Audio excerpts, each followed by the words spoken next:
So welcome to the first class of financial statements with adjustments. आज हम करेंगे कुछ adjustments. अब adjustment के होते हैं दो effects. कितने effects? तो हमेशा याद रखना हम फाइनल अकाउंट्स विद एडजस्टमेंट्स को पढ़ते हुए अकाउंटिंग का एक कंसेप्ट फॉलो करते हैं ड्यूअल एस्पेक्ट मतलब डबल इफेक्ट और एक और कंसेप्ट फॉलो करते हैं एक्रूअल कंसेप्ट. तो आज की हमारी फर्स्ट एडजस्टमेंट है closing stock.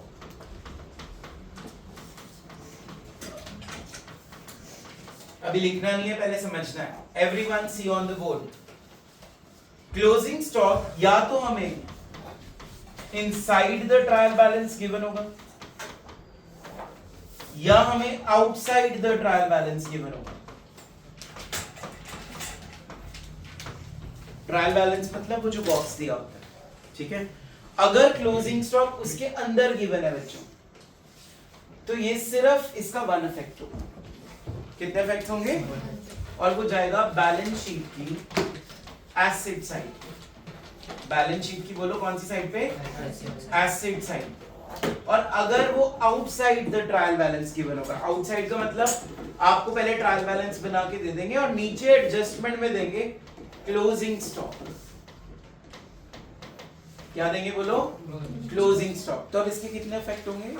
To effects. Effect number 1, trading account की कौन सी साइड पे आता है क्लोजिंग स्टॉक? बोलो भाई, क्रेडिट साइड. बैलेंस शीट में कौन सी साइड पे आएगा स्टॉक? Asset side. तो ये हो गए डबल इफेक्ट्स. समझ गए? दोबारा से करते हैं. अगर हमें ट्रायल बैलेंस के अंदर गिवन है इनसाइड, तो इसका कितने इफेक्ट्स हैं? 1. It will go to balance sheet. कौन सी साइड? Asset side. अगर ये गिवन है आउटसाइड द ट्रायल बैलेंस, तो इसके कितने इफेक्ट्स होने हैं? 2 इफेक्ट्स. पहला ट्रेडिंग अकाउंट की क्रेडिट साइड और दूसरा बैलेंस शीट की एसेट साइड. यहां तक समझ आ गया? अब सुनो ध्यान से. मान लेते हैं मैंने आपको क्लोजिंग स्टॉक की दो values they the. Closing stock is valued eight 5 lakh rupees और ब्रैकेट में लिख दिया मार्केट वैल्यू 3 लाख रुपीस. अब कौन सी वैल्यू पे रिकॉर्ड करेंगे हरप्रीत? क्या 5 लाख के ऊपर क्लोजिंग स्टॉक को वैल्यू करूं या 3 लाख पे वैल्यू करूं? 5 लाख रुपी 5 लाख बराबर. क्यों? जो भी बेचारा बिजनेस मतलब जैसे Reason कंसिडर क्या है? उनको क्या मतलब कि closing stock is valued at market value और current value which are replace. Very good answer. But यहाँ कंजर्वेटिज्म नहीं बोलेंगे हम, ठीक है. हम इसको बोलेंगे रियलाइजेशन. क्या बोलेंगे? कि जितने पे उसको बेचने का हमारी कैपेसिटी है, तो 5 लाख की चीज कितने की बिकेगी? 3 लाख की. तो उसको 5 लाख पे रिकॉर्ड करके क्या फायदा? उसको पहले किस पे रिकॉर्ड कर लो? 3 लाख पे. तो याद रखना दोनों में से whichever is lower पे रिकॉर्ड कर लो. नोट आउट जल्दी से. अच्छे से रिकॉर्ड करनी है हर चीज. सबको समझ आ गया? Adjustment number 2.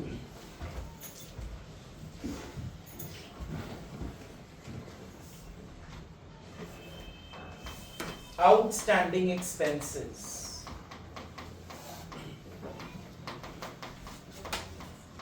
इसका दूसरा नाम है accrued expenses.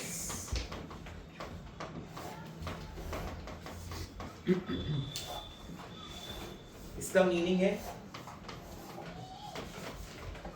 Expenses due but not yet paid. हाँ जी, स्टॉप राइटिंग. पहले समझ लो. खर्चा ड्यू हो चुका है लेकिन अभी आपने उसकी पेमेंट नहीं करी, तो इसमें एक रूल कंसेप्ट लगेगा. और वो ये बोलता है कि अगर आपने अभी पेमेंट नहीं भी करी ना, जो जिस साल का खर्चा है वो उसी साल रिकॉर्ड होना चाहिए. ठीक है. तो अगर ये ट्रायल बैलेंस के अंदर है, case 1, it is inside the trial balance, तो इसका एक ही इफेक्ट होगा. it will go to liability side of balance sheet. कहां शो करेंगे बोलो? Liability side of balance sheet. अगर ये आउटसाइड द ट्रायल बैलेंस है, अगर आउटसाइड द ट्रायल बैलेंस है मतलब ये एडजस्टमेंट में गिवन है, तो इसके कितने इफेक्ट होंगे? अब 2 इफेक्ट होंगे। पहला इफेक्ट, एक्सपेंसेस में इसको ऐड कर देंगे, और दूसरा बैलेंस शीट की लायबिलिटी साइड पे शो करेंगे। एग्जांपल देखो, मान लो आपको एक ट्रायल बैलेंस गिवन है, उसमें आपको गिवन है सैलरीज पेड 20,000 और नीचे एडजस्टमेंट दे दी उसकी सैलरीज आउटस्टैंडिंग 5,000। ये ओएस का मतलब क्या है? आउटस्टैंडिंग, मतलब इतनी सैलरी अभी आपने और पे करनी है। तो जब आप प्रॉफिट एंड लॉस अकाउंट बनाओगे तो प्रॉफिट एंड लॉस अकाउंट की डेबिट साइड पे जब आप सैलरीज को पोस्ट करोगे तो कितनी है सैलरीज? 20,000 प्लस आउटस्टैंडिंग कितनी है? 5,000। तो बाहर वाले कॉलम में अमाउंट कितना आएगा? 25,000। देखो यही था ना, एक्सपेंसेस में क्या करना है? प्लस। समझ गए? दूसरा इफेक्ट क्या है? बैलेंस शीट की। तो जब आप बैलेंस शीट बनाओगे उसकी लायबिलिटी साइड में सैलरीज आउटस्टैंडिंग कितनी दिखाओगे? तो ये इफेक्ट नंबर 1 है बेटा, और ये इफेक्ट नंबर, अगर ये चीज इसके अंदर होती, अगर ये सैलरीज आउटस्टैंडिंग में बॉक्स के अंदर दे दो तो अब 2 इफेक्ट नहीं होंगे, अब सिर्फ एक इफेक्ट होगा, और वो कहां चला जाएगा? बैलेंस शीट की लायबिलिटी साइड। देखो यही लिखा था ना हमने, अगर ये ट्रायल बैलेंस के अंदर है तो it will go to liability side of balance sheet. Am I clear? Yes और नो? तो ये कौन सा कंसेप्ट हमने फॉलो किया है? Accrual concept. चाहे सैलरी हमने पे नहीं करी, बट वो अगर इस महीने की है तो इसी महीने शो करनी है। करो नोट डाउन अच्छे से इसको, जल्दी से। ये वाला पार्ट भी नोट डाउन करो। एडजस्टमेंट नंबर 3 का नाम लिखो, आउटस्टैंडिंग इनकम्स।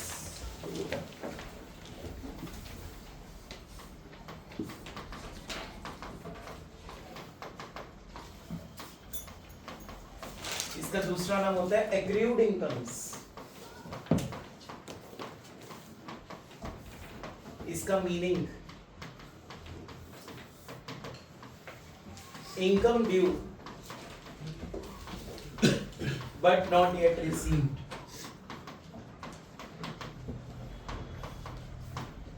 Stop writing. इसके भी 2 केस होंगे, या तो ये आपको ट्रायल बैलेंस के अंदर मिलेगी, that is inside the trial balance,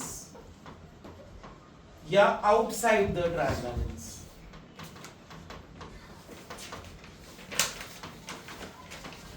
हाँ जी, everyone see on the board?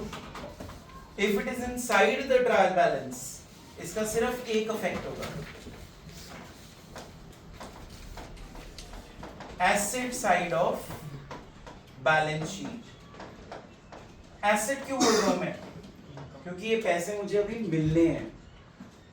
This is the income to be received. तो मेरी क्या बन गई? एसेट। समझ गए? अगर ये ट्रायल बैलेंस के बाहर है तो इसके कितने इफेक्ट निकल के आएंगे? 2। एक, प्रॉफिट एंड लॉस अकाउंट बनाते हुए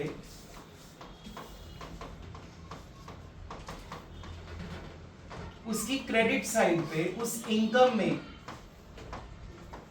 क्या कर दोगे? ऐड। सेकेंड इफेक्ट सेम ही रहेगा। बैलेंस शीट बनाते हुए कौन सी साइड शो कर दोगे? Asset side. फॉर एग्जाम्पल, आपको एक ट्रायल बैलेंस गिवन है, उसमें गिवन है आपको इंटरेस्ट रिसीव्ड 1 लाख, और नीचे एडजस्टमेंट दे दी इंटरेस्ट आउटस्टैंडिंग ब्रैकेट में येट टू बी रिसीव्ड 20,000, मतलब अभी हमें 1,00,000 रुपए का इंटरेस्ट मिल चुका है और कितना मिलना है अभी 20,000। यहां तक समझ आ गया? तो इसको आप कैसे शो करोगे? जब आप P&L बनाओगे तो इंटरेस्ट रिसीव्ड हमारी इनकम होती है, तो कौन सी साइड पे आएगा ये? क्रेडिट साइड पे। बाय इंटरेस्ट 1,00,000, जितना आउटस्टैंडिंग है उसमें क्या हो जाएगा प्लस टोटल अमाउंट कितना बाहर दिखाएंगे 1,20। और जब आप बैलेंस शीट बनाओगे उसकी एसेट साइड पे इंटरेस्ट आउटस्टैंडिंग कितना अमाउंट दिखा देंगे 20,000। समझ आ गए दोनों फैक्ट्स? बोलते नहीं? तो आउटस्टैंडिंग इनकम का मतलब क्या हुआ कि हमें अर्न तो हो गया लेकिन रिसीव नहीं हुआ। फॉर एग्जाम्पल, अगर मान लो मुझे किसी बच्चे की भी फीस मिलनी है, वो मेरी क्या है? एसेट है, येट टू बी रिसीव, और मैंने उस बच्चे को इसी साल पढ़ाया है, तो वो इसी साल की इनकम मानी जाएगी। क्लियर है? चाहे वो मुझे इनकम मिल रही है 2 मंथ्स बाद, 3 मंथ्स बाद, 6 मंथ्स बाद, बट वो मानेंगे इसी फाइनेंशियल ईयर की। यही कहता है हमारा एक्रूअल कंसेप्ट। इसीलिए इसका दूसरा नाम क्या है? Accrued income. क्या नाम है? Accrued income. करो नोट। बोल सकते हैं, अनअर्न्ड इनकम भी बोल सकते हैं। हाँ जी, ये वाला क्वेश्चन भी लिखना है, जल्दी लिखो। Adjustment number 4, prepaid expenses. Prepaid expenses लिखो meaning, expenses paid in advance. Prepaid expenses, expenses paid in advance. Stop writing and see on the board.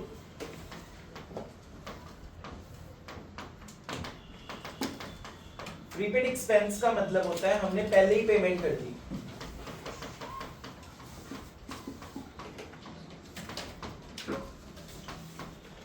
इसमें भी जो कंसेप्ट फॉलो कर रहे हैं वो है एक्रूअल।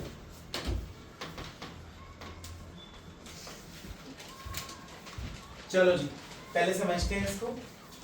इसके भी 2 पार्ट्स हैं। या तो ये ट्रायल बैलेंस के अंदर है, given inside the trial balance, या आउटसाइड द ट्रायल बैलेंस। चरण, अगर ट्रायल बैलेंस के अंदर है कितने इफेक्ट होंगे बेटा? 1 इफेक्ट। अकाउंटिंग इक्वेशन में किया था हमने, प्रीपेड रेंट, तो ये एसेट में दिखना चाहिए, लायबिलिटी में? Asset side of balance sheet. शाबाश, this will go to asset side of balance sheet. और अगर ये ट्रायल बैलेंस के बाहर है तो अब कितने इफेक्ट होंगे? पहला इफेक्ट, एक्सपेंसेस में से क्या हो जाएगा? माइनस इसलिए होगा क्योंकि इस साल का नहीं है, अगले साल का खर्चा आपने इसी साल पे कर दिया, तो इसलिए क्या कर देंगे? माइनस। दूसरा इफेक्ट सेम रहेगा, बैलेंस शीट बनाते हुए उसको हम कहां शो करेंगे? एसेट्स में। क्वेश्चन देखते हैं इसका। मान लो ट्रायल बैलेंस के अंदर आपको गिवन है कमीशन पेड 3 lakhs, और नीचे लिख दिया commission paid includes 1 lakh for next year. तो जब आप P&L अकाउंट बनाओगे, जब उसकी डेबिट साइड में आप खर्चा लिखोगे टू कमीशन, कितना कमीशन पे कर रहे हैं हम? 3 lakhs का। उसमें से अगले साल का जो अभी पे कर दिया वो कितना है? Prepaid commission 1 lakhs। बाहर कितना लिखेंगे? 2 lakhs, मतलब माइनस कर दिया। ये पहला फैक्ट समझ आ गया? बोलते नहीं। जब बैलेंस शीट बनाओगे तो एसेट साइड पे लिखेंगे प्रीपेड एक्सपेंस ब्रैकेट में कमीशन, कितना अमाउंट? 1 लाख। आगे समझ में? लिखो।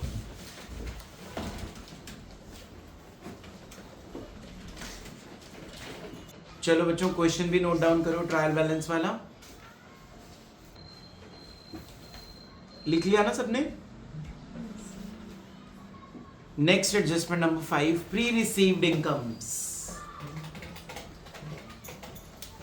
प्री रिसीव्ड इनकम्स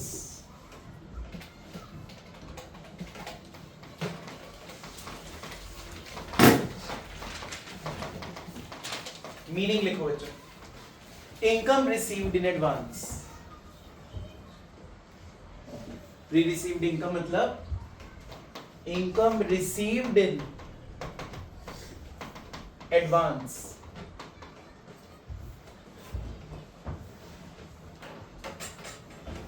इसके भी 2 केस बनेंगे,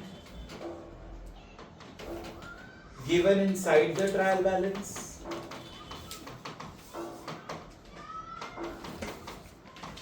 second outside the trial balance. Tripti, accrual concept के अकॉर्डिंगली अगले साल की इनकम आपको अभी मिल गई, मतलब कि हरप्रीत ने मेरे को +2 की फीस +1 में पकड़ा दी, तो मेरे सिर पे लायबिलिटी है या एसेट है? क्यों? क्योंकि वो समय समय देनी है पैसे। Very good, it is a liability.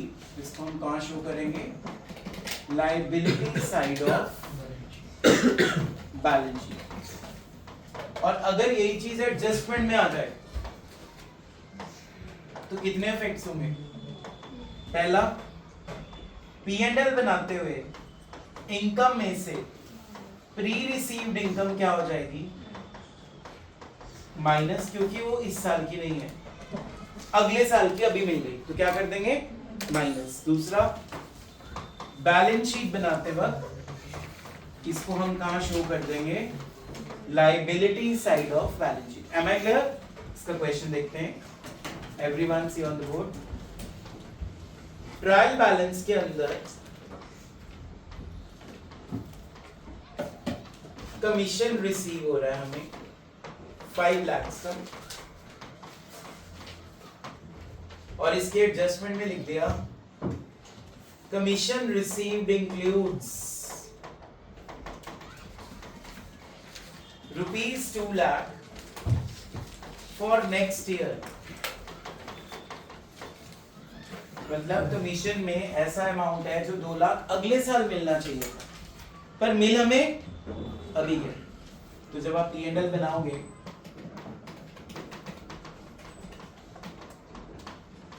उसकी क्रेडिट साइड पे जब आप लिखोगे बाय कमीशन रिसीव, कितना था? 5 लाख। उसमें से अगले साल का कितना मिल गया? अभी 2 lakh pre received commission 2 lakh को क्या करेंगे? माइनस। माइनस, मतलब बाहर वाले अमाउंट में कितना आएगा? 3 लाख। और बैलेंस शीट बनाते वक्त लायबिलिटी साइड में कितना लिख देंगे? प्री रिसीव्ड इनकम ब्रैकेट में कमीशन कितना है? 2 लाख। समझ आ गया? तो जब प्री रिसीव्ड इनकम होती है वो माइनस हो जाएगी और लायबिलिटी से हट जाएगी, क्योंकि अभी हमने उस बंदे को सर्विस देनी है, लेकिन पैसे हमें पहले रिसीव। ठीक है Tripti? Every one of you clear? करो note down.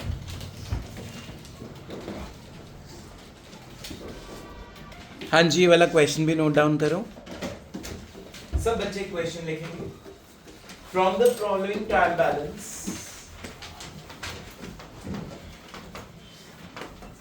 from the following trial balance, prepare trading account, P&L account and balance sheet. Prepare trading account, P&L account and balance sheet. एक ट्रायल बैलेंस बना लो. Items, debit, credit. Opening stock 50,000. Purchases and sales 5 lakh debit में 25 lakh credit में. Wages and salaries 50,000. Commission debit में 1 lakh. Interest received credit में 1 lakh. Capital credit में 4 lakhs. Interest paid debit में 5 lakhs. Buildings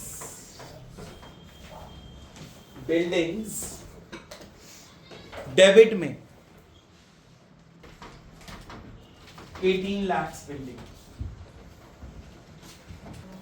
तो buildings हमारी 18 लाख हैं. Trial balance का टोटल 30 lakhs है. इतना नोट डाउन करने के बाद अब हम लिखेंगे adjustments. Adjustment number 1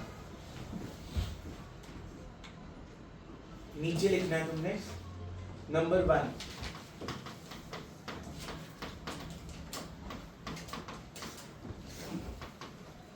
closing stock 5 lakhs. Closing stock 5 lakhs. Number 2 wages to the extent of 10,000 are paid in advance.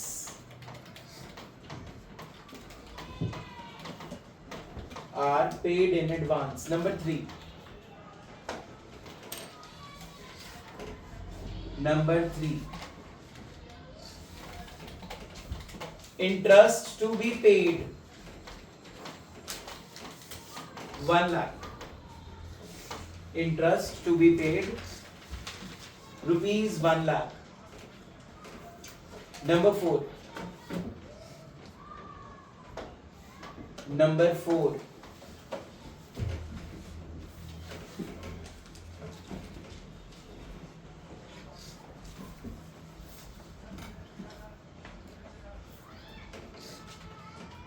Interest received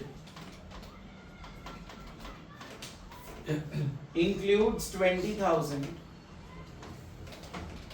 for next year. Interest received includes rupees 20,000 for next year. Full stop. हाँ जी, करें question start. पहला question तुमने खुद नहीं करना, मैं करवाऊंगा. तो अब आपने क्या करना है, क्वेश्चन करने के लिए आप एक पेज पे तो बना लो ट्रेडिंग एंड P&L अकाउंट. वैसे तो क्वेश्चन छोटा है तो एक ही पेज पे दोनों चीजें बन जाएंगी, बट मैं नहीं बना रहा हूँ एक पेज पे. ऊपर तुम ट्रेडिंग P&L बना लो, नीचे बैलेंस शीट बना लेना. जल्दी जल्दी फॉर्मेट बनाओ मेरे साथ.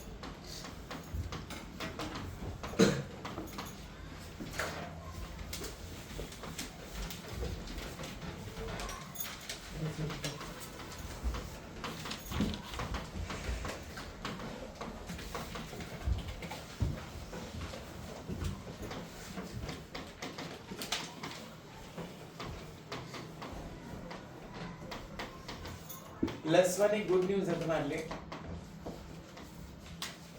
में अगले साल कैलकुलेटर्स अलाउड हो गए हैं +2 में, बट इस साल +1 में नहीं। ठीक है,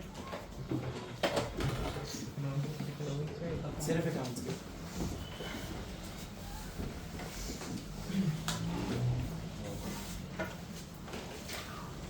फॉर्मेट बनाना है फटाफट से। ट्रेडिंग एंड पीएनएल के साथ वो लाइन भी लिखो, trading and profit and loss account for the year ending 31st March. Balance sheet की साथ लाइन लिखो, balance sheet as at 31st March. Hurry up, चलो भाई बराबर। ट्रायल बैलेंस की फर्स्ट आइटम क्या गिवन है बेटा? Opening stock. अच्छा मेरी बात सुनो, before I start the question, adjustments पढ़ते हैं, और एडजस्टमेंट्स के ऊपर जो जो आइटम पे एडजस्टमेंट है उस पे स्टार बनाएंगे। पहली एडजस्टमेंट क्लोजिंग स्टॉक है, उसको छोड़ दो। सेकंड एडजस्टमेंट पढ़ो, बराबर क्या थी? वेजेस पे स्टार बना लो। ट्रायल बैलेंस के अंदर वेजेस पे स्टार बना लो जल्दी। चलो जी अगली एडजस्टमेंट पढ़ो, interest to be paid. Interest paid पे स्टार बना लो, रिसीव्ड पे मत बना लेना, पेड पे बनाना है। चलो जी थर्ड एडजस्टमेंट, इंटरेस्ट रिसीव्ड पे भी बनेगा भाई। चलो जी फोर्थ एडजस्टमेंट खत्म, बस इतनी एडजस्टमेंट है। चलिए अब ट्रायल बैलेंस में बच्चों सबसे पहली आइटम आपको क्या दिख रही है? Opening stock. कहाँ पे आता है बोलो? ट्रायल बैलेंस ट्रेडिंग अकाउंट की डेबिट साइड पे क्या लिखूं? 2 ओपनिंग स्टॉक कितना है? 50,000। ठीक है बच्चों, समझ आ गया इतना? अगली आइटम बोलो हरप्रीत, क्या है? परचेजेस। कितने हैं? 5 लाख। और इसके साथ ही सेल्स भी गिवन थी। बाय सेल्स, सेल्स का बैलेंस क्रेडिट होता है तो वहां से उठाएंगे। कितना है? 25 लाख। चलो जी अगली आइटम बोलो, वेजेस एंड सैलरीज। कितनी है? 50,000। अब इसके एडजस्टमेंट पढ़ते हैं, जिस पे हमने स्टार इसीलिए बनाया था ताकि हमें पता लग जाए कि इसके ऊपर एक एडजस्टमेंट है। डोंट राइट एनीथिंग, पढ़ो जी। जिस वन क्या एडजस्टमेंट है वेजेस की? Some wages to the extended over 10,000 are paid in advance. Wages and salaries to the extent of 10,000 are paid in Advance. मतलब हमने 10,000 की वेजेस पहले से पे कर दी। क्या कर दी पहले से? तो इसमें से क्या कर देंगे? माइनस, क्योंकि वो इस साल की नहीं है, अगले साल की अभी पे कर दी। तो इसमें से हम प्रीपेड एक्सपेंसेस यानी कि प्रीपेड वेजेस माइनस करके बाहर कितना अमाउंट लिखेंगे? 40,000। और जो प्रीपेड एक्सपेंस होता है मेरा, मुझे अगले साल वेजेस पे नहीं करनी पड़ेगी, वो मेरी क्या बन गई? एसेट। तो इसको मैं कहीं पे एसेट्स में कहीं पे साथ के साथ लिख लूंगा प्रीपेड एक्सपेंस ब्रैकेट में वेजेस। कितनी है? 10,000। यहाँ तक समझ आ गया सबको? बोलते नहीं, सबको समझ आ गया? कुछ नहीं पूछना किसी ने? चलो तृप्ति नेक्स्ट आइटम बोलो ट्रायल बैलेंस की। कमीशन पेड है ये, तो ये P&L में आता है ना, तो मैं थोड़ा सा जगह छोड़ के लिख रहा हूँ नीचे, 2 कमीशन पेड। कितना है बेटा? इस पे भी एडजस्टमेंट है कोई? नहीं है, तो इसको हम बाहर लिखेंगे सीधा। कितना अमाउंट? 1 लाख। आगे चलते हैं। इंटरेस्ट रिसीव P&L की क्रेडिट साइड कितना अमाउंट है? 1 लाख। इसकी एडजस्टमेंट थी? पढ़ो adjustment just one. Interest received की एडजस्टमेंट क्या है? Interest received includes 20,000 for next year. मतलब हमें 20,000 रुपए इसी साल मिल गए, जो मिलने कब थे? अगले साल। तो ये मेरी प्री रिसीव्ड इनकम बन गई। क्या कर दूं इस साल की इनकम से? इसको माइनस प्री रिसीव्ड इनकम। कितनी है? 20,000। तो बाहर वाले कॉलम में कितनी दिखाएंगे? अच्छा, जो इनकम मुझे अभी मिल गई, मुझे अगले साल उसकी क्या देनी पड़ेगी? सर्विस। तो मेरी क्या बन गई? लायबिलिटी। तो यहाँ पे लायबिलिटीज में लिखेंगे प्री रिसीव्ड इनकम ब्रैकेट में इंटरेस्ट। कितना है? 20,000। समझ आ गया? चलो भाई अगली आइटम हरप्रीत कौर। कैपिटल जाती है लायबिलिटीज में। किसमें जाती है? कितनी कैपिटल है? 4 लाख। अभी मैं बाहर नहीं लिख रहा हूँ, क्योंकि इसमें नेट प्रॉफिट हुआ तो ऐड होगा और नेट लॉस हुआ तो माइनस। तो मैंने अभी अंदर लिखा है। तृप्ति नेक्स्ट आइटम बोलो। Interest paid 5 lakh. Interest paid 5 lakh. क्या इस पे एडजस्टमेंट थी बेटा?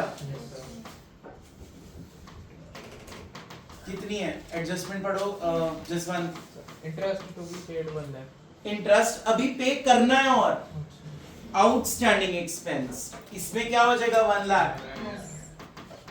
तो टोटल अमाउंट कितना आएगा बाहर, और जो अभी पे करना है वो मेरे सिर पे क्या खड़ी होगी, लायबिलिटी। तो इंटरेस्ट आउटस्टैंडिंग लायबिलिटी साइड कितना डाल देंगे 1 लाख। समझ में आ गया? अनुज जी क्लियर हो रहा है? हर एडजस्टमेंट के कितने इफेक्ट हैं? 2 इफेक्ट्स। चले आगे। ट्रायल बैलेंस की अगली आइटम बिल्डिंग्स। क्या होती है हमारी बिल्डिंग्स? एसेट। कितनी है बिल्डिंग? 18 लाख को हम बिल्डिंग्स में शो कर देंगे। Any doubt still here? खत्म हो गया ट्रायल बैलेंस। अब एक एडजस्टमेंट रह गई तुम्हारी, पहली एडजस्टमेंट। क्या नाम है उसका? Closing stock. तो वो जाएगा पहले ट्रेडिंग अकाउंट की क्रेडिट साइड पे। कितने का है? 5 लाख का। और बैलेंस शीट की एसेट साइड पे क्लोजिंग स्टॉक 5 लाख। अब क्या करना है? सबसे पहले अब हम निकालेंगे ग्रॉस प्रॉफिट। क्या निकालेंगे? Gross profit. उसके लिए हमें चाहिए टोटल्स। सबके पास 1 मिनट है कैलकुलेशन का, जल्दी करो। तो टोटल हमारा बन रहा है 30 लाख और जीपी हमारा आ रहा है 24,10,000। कैसे किया मैंने? क्रेडिट साइड में से डेबिट साइड को क्या कर दिया? माइनस। अब इस ग्रॉस प्रॉफिट को इधर लिख दो, बाय ग्रॉस प्रॉफिट। कितना? 24,10,000। अब निकालेंगे हम अपना नेट प्रॉफिट। हाँ जी, फिर से 2 मिनट आपके पास, जल्दी निकालो नेट प्रॉफिट। टोटलिंग करो जल्दी, क्रेडिट में से डेबिट को माइनस करो। तो हमारा नेट प्रॉफिट आ रहा है 17,90,000 और टोटल आ रहा है 24,90,000। बस अब ये नेट प्रॉफिट को अपनी कैपिटल में क्या कर देंगे हम? ऐड। 17,90,000 ऐड करके कैपिटल बन गई 21,90,000। अब देखते हैं हमारी बैलेंस शीट मैच होती है। तो 2 मिनट आपके पास, टोटलिंग करो और चेक करो आपकी बैलेंस शीट मैच हो रही है या नहीं हो रही। तो हमारी बैलेंस शीट का टोटल बन रहा है 23,10,000। आया क्वेश्चन समझ? तो बैलेंस शीट मैच होनी चाहिए, ठीक है। तो हमने देखो क्वेश्चन कितना लेंथी नहीं था ये वाला, तो पेपर में तो बहुत लेंथी क्वेश्चन आएगा जिसमें अप्रोक्सीमेटली 20-30 आइटम्स होंगी ट्रायल बैलेंस के अंदर। तो आपने अगर चाहते हो क्वेश्चन जल्दी हो तो स्टेप 1 क्या है? सबसे पहले स्टार लगाओ। स्टार किस पे लगाना है? जिन चीजों की क्या है उसके एडजस्टमेंट पढ़ के उसमें ढूंढ लो। जैसे कि अभी हमने एडजस्टमेंट पढ़ी तो हमें पता लगा कि इंटरेस्ट रिसीव्ड पे एडजस्टमेंट है, इंटरेस्ट पेड पे एडजस्टमेंट है, वेजेस एंड सैलरीज पे एडजस्टमेंट है। उसके बाद आप फॉर्मेट बना लो। फॉर्मेट किसका बनाना है? सिर्फ P&L या ट्रेडिंग का नहीं बनाना, साथ साथ करना है। जो आइटम जहां आई जा रही है उसको वहीं वहीं पोस्ट करते जाओ। समझ आ रहा है? फिर जिसकी एडजस्टमेंट थी उसके एडजस्टमेंट पढ़ के साथ उसको अफेक्ट डालो। तो आपका क्वेश्चन 5-7 मिनट में ही हो जाएगा। अगर आप चाहते हो आपका पेपर टाइम पे कंप्लीट हो जाए तो कभी भी ये नहीं करना पहले ट्रेडिंग बनाओ फिर P&L बनाओ फिर बैलेंस शीट बनाओ। Always make all the 3 ledgers simultaneously. Am I clear? तो पहले हम सारी पोस्टिंग कर लेंगे, उसके बाद बस 2 मिनट लगेंगे हमें कैलकुलेशन करने में। बस आपको एडजस्टमेंट्स का मतलब समझ आना चाहिए। प्रीपेड एक्सपेंस है तो माइनस होगा, आउटस्टैंडिंग एक्सपेंस है तो ऐड होगा, आउटस्टैंडिंग इनकम है तो ऐड होगा, प्री रिसीव्ड इनकम है तो माइनस होगा। लॉजिक्स हमने अकाउंटिंग इक्वेशंस में ही पढ़ लिए, ठीक है? करो नोट डाउन जल्दी से।